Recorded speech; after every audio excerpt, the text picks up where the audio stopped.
let's just get right into it. So for the next few 30 minutes, I guess, we're going to be going over first modeling, where we will look at a model in SQL and then talk about how we would translate that into a graph model, particularly in Neo4j.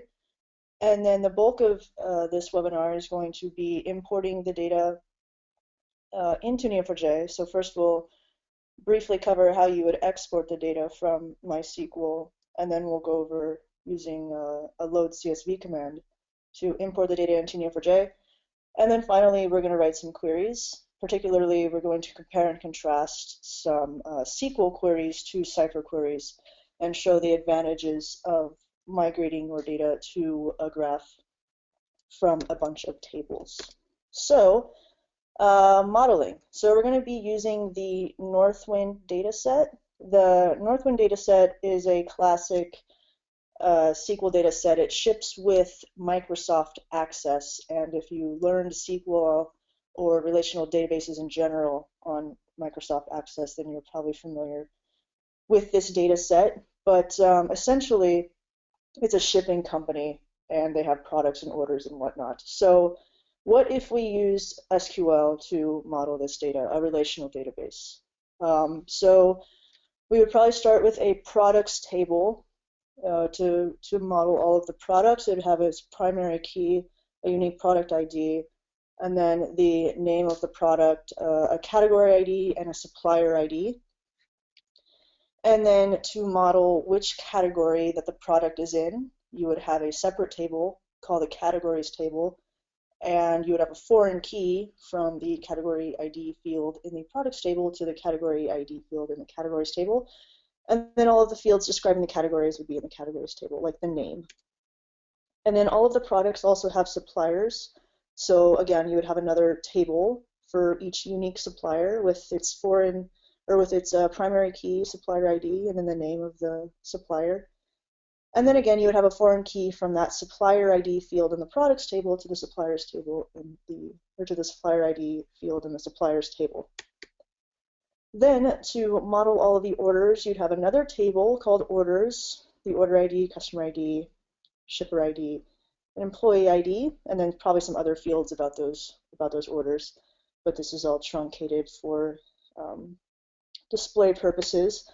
And then, so to model which customer that the order was for, of course, again, you would have a separate table for that. You'd have a customers table for each unique customer, an ID and a name, and then you would have a foreign key from that customer ID field in the orders table to the customers table.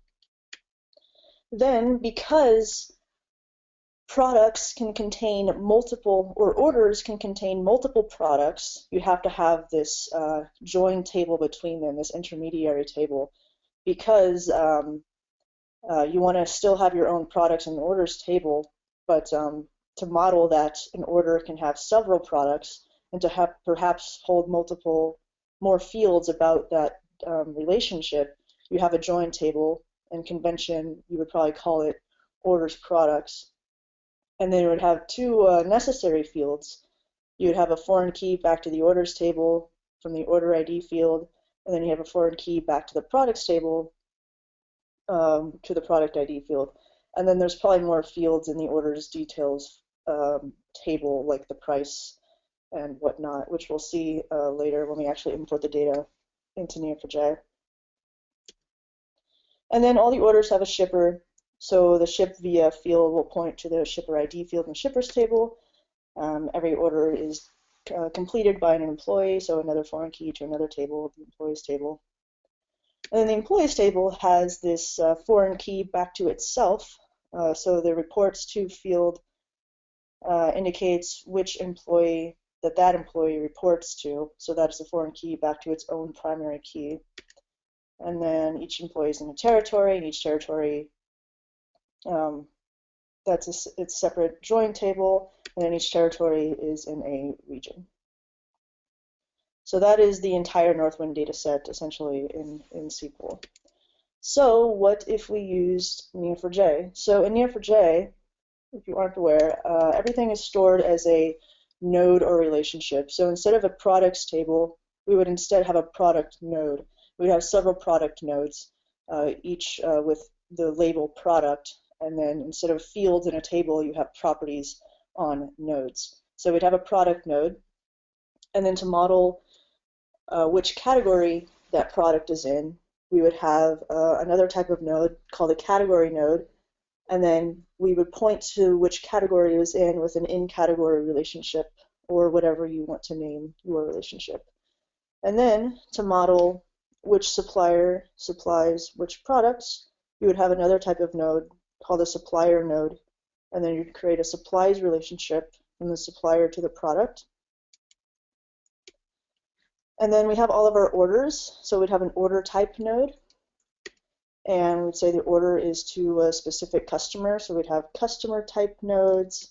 And then to say that an order includes a product, we simply say order include product. There's no more need for an intermediary table between orders and products saying that this order has this product, because if an order included another product, you would simply create another relationship, another included relationship to another product node, and then all of the fields that are in that orders products table, those would just be thrown as properties onto the included relationship.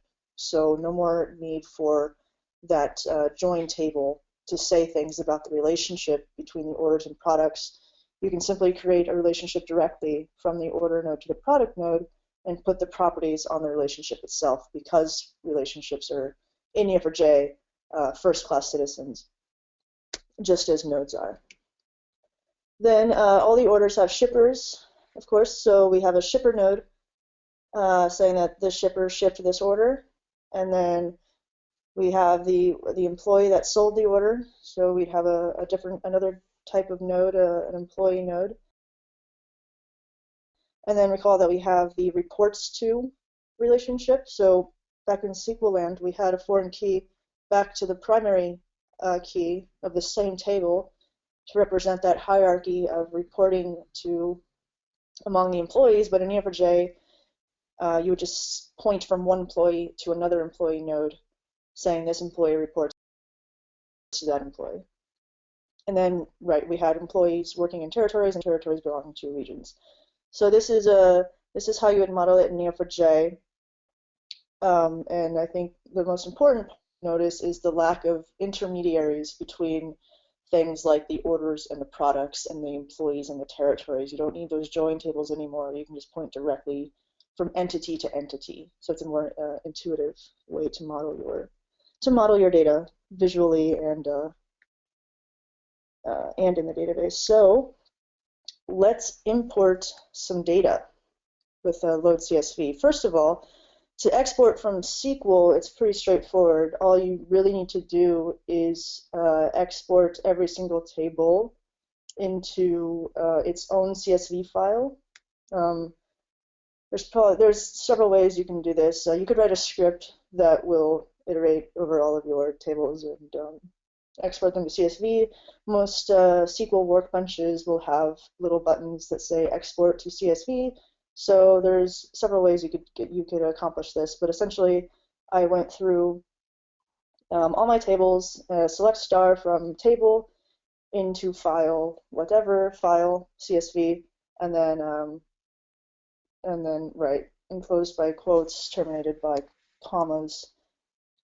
And that gave me a folder full of CSV files that we can now go into the Neo4j browser and import some data.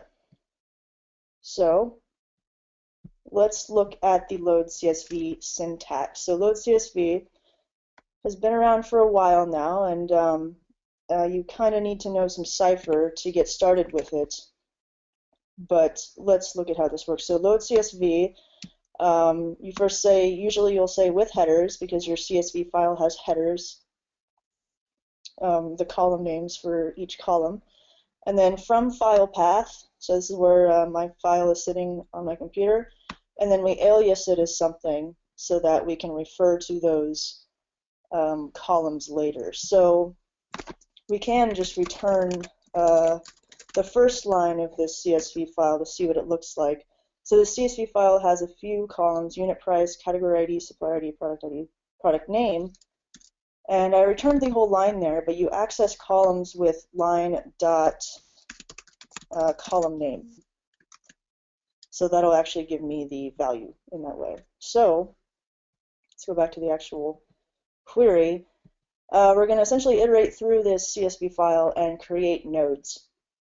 So here we are, we're going to create a product type node. So the syntax here is create, and then after the colon, you specify the node label. So this is going to be a product type node, and then we want the ID property to be set to an integer of the product ID column. And in load CSV, everything is treated as a string.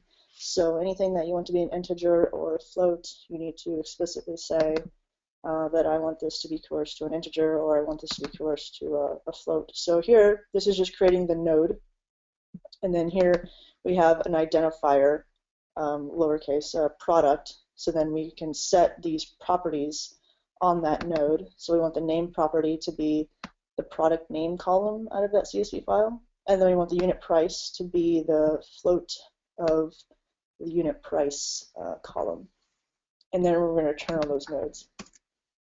So that just created a bunch of nodes in our database.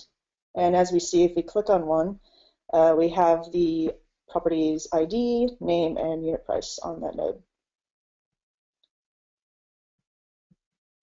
All right, moving along, we have some categories as well. So same syntax here, nothing terribly new. We're going to load from a different file. This is the export from the categories table into a CSV file. And we're going to create a category type node, setting the ID to the integer of the category ID column. And then same thing here, we're setting the name equal to the category name column and the description equal to the description column. So that, again, will just create a bunch of nodes. And these are the handful of categories in the Northwind data set for all the products. So here we see that this one has an ID and a name and a description. And suppliers, same syntax here. Won't go over that. Still just have a bunch of nodes in our database. We haven't created any relationships yet. But here, we're going to be creating the relationships between the product and category nodes. They already exist in the database, so I just created them. So now we're going to use match instead of create to find those nodes. So same thing here with load CSV with headers from file path. So our products table, recall, had a field of category ID. So we're going to use that category ID in the products file to find which category that product belongs to. So here we're matching on the product node with label product, where the ID is equal to the product ID, and then we're matching on the category node that is equal to the ID of the category ID column. And then once we've matched on both of those nodes, we're going to create the relationship between them. So here we're creating product in category, and then we're going to return the product and category nodes. So now we actually have relationships in our graph, which is a good thing to have in a graph. So right, so here we have the product in category seafood.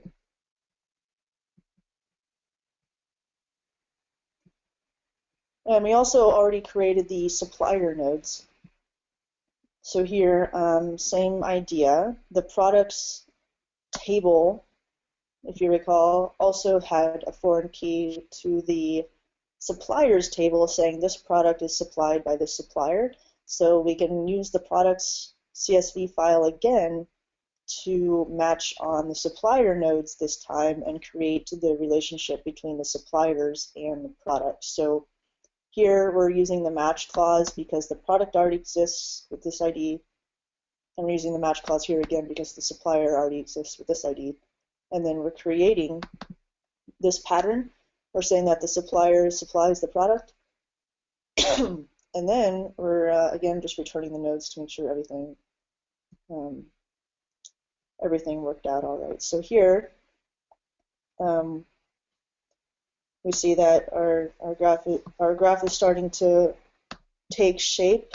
So here's a supplier node. The legend is up here for in the top left for the different node labels going on so far.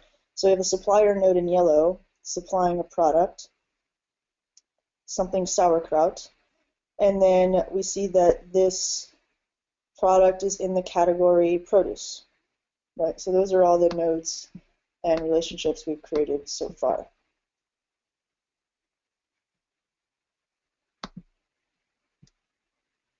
All right, let's get the orders in. So the orders table has several fields, and for brevity, I'm just going to set one of the properties, but you could set them all at once if you wanted. Right, so we're going to iterate through the orders CSV file, create an order node with its unique ID, the order ID, and then we're going to set the freight. That was just one of them, I think, one of the fields, to the float representation of the freight column. And I don't return that because it's a lot of orders, but we can go click on it. So these are all of our order nodes. I guess not all of them have freights. Right, but we need to attach those orders to different things. So let's get all of those things, all of those nodes in the database. So we have customers. Every order is for a customer. So we have the customer CSV file that was exported from the customers table from the SQL database. And again, we're going to create a customer type node with the ID sent to the unique ID of the customer from the SQL database, setting the name equal to the company name, returning the customer. Let's give them a color. So here we have the ID is some abbreviation and the name is the actual spelled out name. So those are all of our orders, all of our customers. We need the shippers. That was another export from the SQL database, shippers.csv. Same syntax here. Shipper type node, ID, name, phone number, and then returning just the node. Running out of colors to use. We only have 3 shippers and employees. Then once we have all these nodes in the database, we can start creating all the relationships from the orders to all of these different nodes that we just created. So here we're loading in the employees, just the employee nodes. First name, last name, title, salary. Let's be purple. So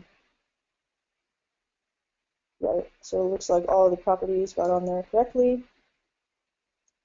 And now let's do the reports to relationship. So remember, so when we exported the employees table, one of the fields in that table was reports to.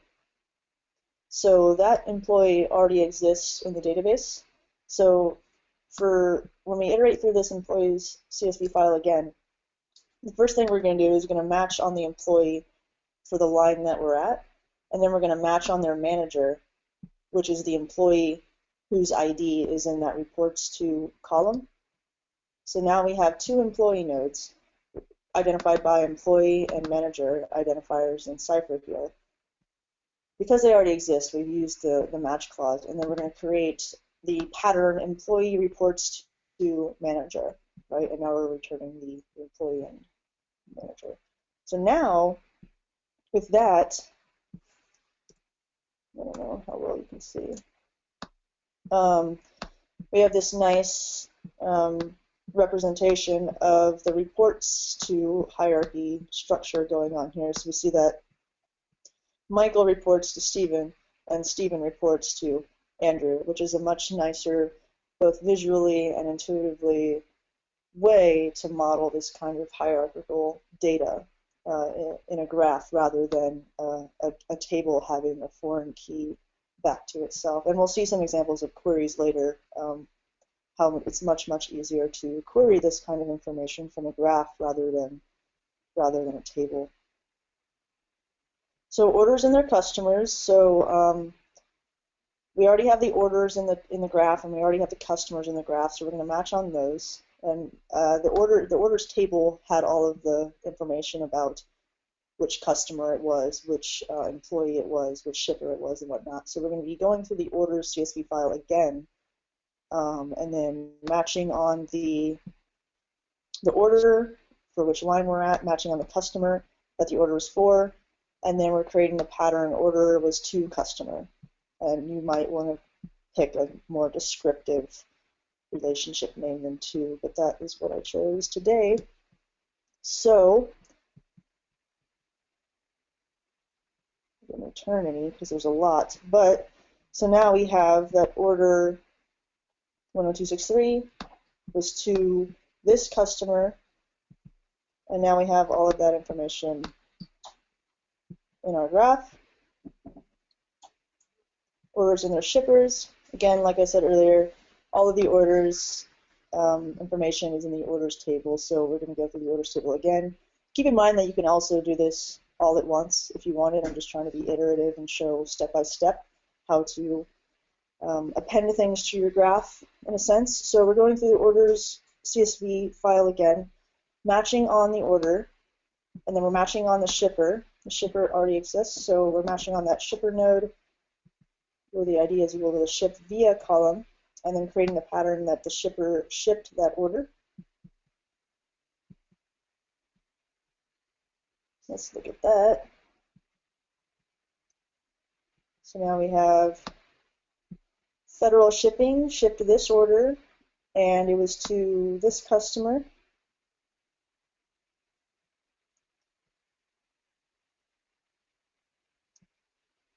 And we also have which employee completed the order, or I guess sold the order is what we're going to call it.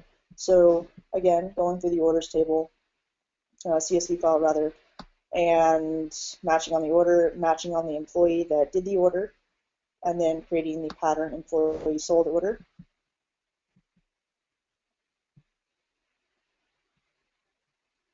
Now we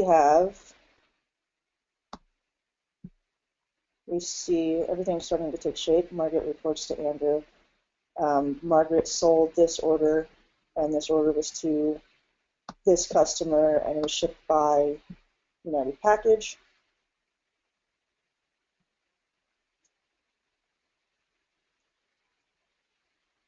And orders and their details and products. So this was the all of the information in the join table between orders and products. Really, they called it order details for some reason. It really should be called orders products by convention when you have a join table between two tables like that. But this is essentially the orders products table. Because orders can contain multiple products, we had that separate table to model all of that, and then any other information about that relationship was a field in that join table. But now what we're going to do is just create a direct relationship from the order to the product. So we're first matching on the order, then we're matching on the product, and then we're creating that the order included the product, but then we're setting an identifier R on this relationship, on the included relationship, and then we're setting those fields or as properties on the relationship. So what used to be fields in that join table between the orders and products are now just properties on the relationship between orders and products in the graph. So we're setting the quantity property on the relationship equal to the quantity column from that join table, and so on and so forth for unit price and discount. So now, what would we call that? Included. Instead of having that,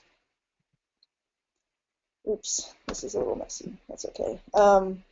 Instead of having that join table, we now have this direct relationship from order to product, and we see all the properties are now just on the relationship, on the included relationship. So that's nice. And the rest of this is pretty straightforward, nothing new here. Territories, regions. Territories are in regions, so we create all of that. We say a territory belongs to a region. I'm losing my things. My things are leaving the window. And employees are in territories. So that is our completed graph. Clear that. And so now we've completely migrated our Northwind SQL database from SQL to Neo4j. So now let's compare and contrast some queries to show, you've done all this work to migrate and you want to see that it's paid off. So what are Stephen Buchanan's top 5 selling products?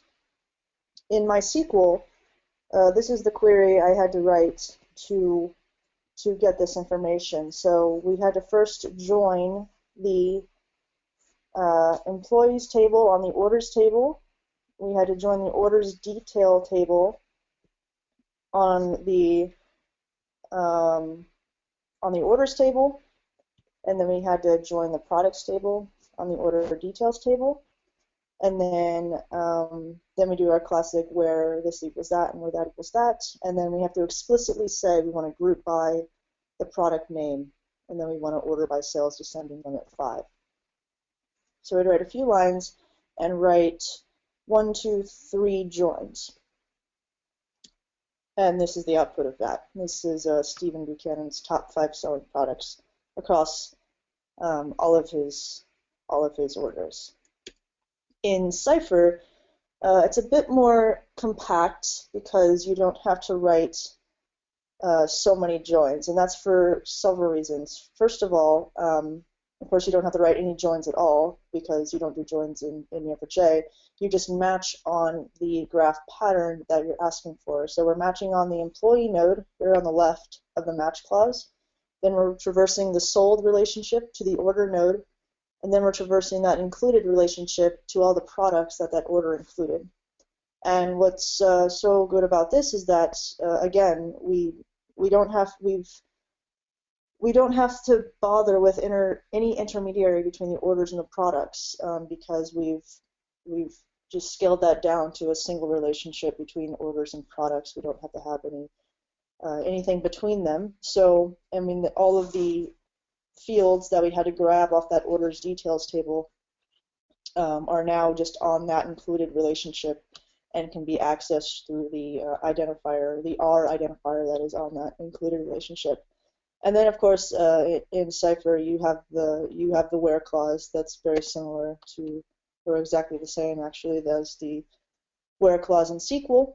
And then you actually return things last in Cypher. You don't select them first; you return them last. So this is the same idea here, where we're rounding and summing to get the sales total, and then we're going to order by sales descending limit 5. And in Cypher, you don't have to say explicitly which columns you want to group by. It's inferred from your return statement due to, or if there's any aggregations, it will infer your group bys. So we get the same results here from a Cypher query, but we've written fewer lines, and it's also easier to read. It's easier to look at this and translate it back to English as opposed to the SQL query. You kind of have to stare at it for a few minutes to understand really what's going on, whereas this, you can look through the match clause and understand, okay, I'm getting the orders that some employees sold and all the products that that order included. So what is the reporting structure 3 levels deep? So remember that employees table had a foreign key back to itself, back to its own primary key, to say that this employee reports to that employee. So in SQL land, you have to explicitly join a table on itself over and over, however many times deep you want to go. So here we're getting the first name and last name concatenated together as we're getting the name of the employee we're starting at, we're getting their manager's name, and then we're getting their manager's manager name, right, from employees. And then we had to join the employees table on itself here twice. So we've joined employees on employees where the reports to column equals the employee ID column, and we've done the same thing again. So lots of copying and pasting here when you want to do something several times. And if you want to do a variable length path between someone and someone else, you have to do a left join, and then you have a bunch of nulls in your return. But this is the output of that in SQL. But in Neo4j, it's a bit more straightforward because we have that hierarchical structure of employees reporting to other employees. We can just do that all in the match clause using the variable length path matching in Cypher, and that's done with the asterisk within the relationship. So there we have the employee reports to employee in the match clause, and then we've used asterisk 2 to say we want to match this to an exact length of two steps in the path. And then we use the extract function to iterate through the nodes on that path, and then return the first name concatenated with the last name. And that is the output of that from Cypher. So clearly we've written fewer lines, and the query is more straightforward and faster. So that is all I have for migrating from MySQL to Neo4j. Greta has a link for you all. It's going to have everything that you would need